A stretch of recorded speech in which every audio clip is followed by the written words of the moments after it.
They had started out early because they wanted things still to look cool and fresh in the morning light and to get their drive in before any other wanderers showed up on the beach. The only plan was to take the golf cart out farther than they had in a long, long time.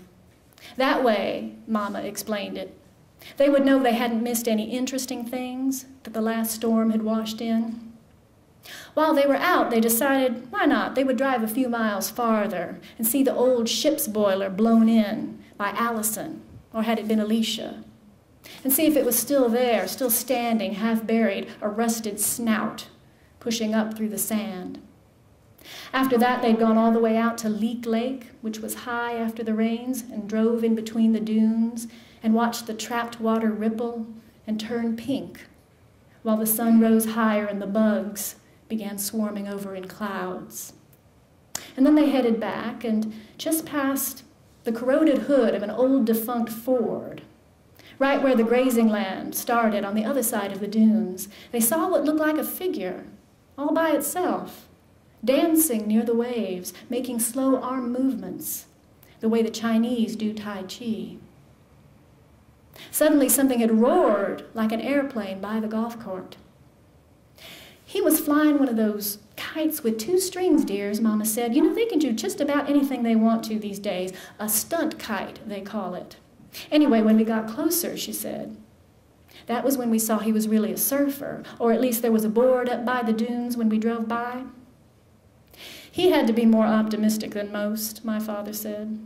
Those waves were no higher than sheep's backs at that point. Did you mention he was naked? Mama said, I was just coming to that. My father nodded yes, and really something to look at, too, moving back and forth from the water like a dancer, like a little brown Nijinsky.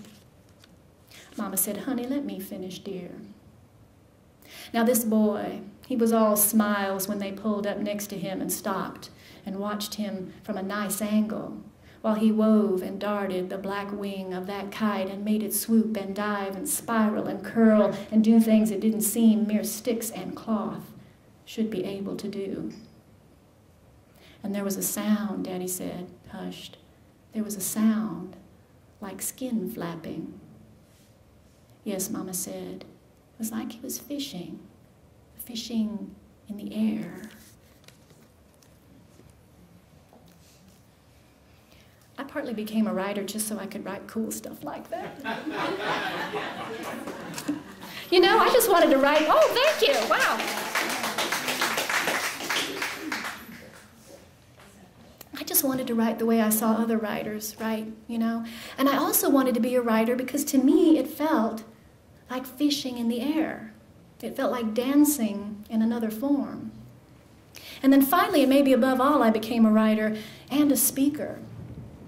Because I wanted to feel connected to you. I wanted to feel connected to other human beings by this taut wire. And that wire, for me, was language.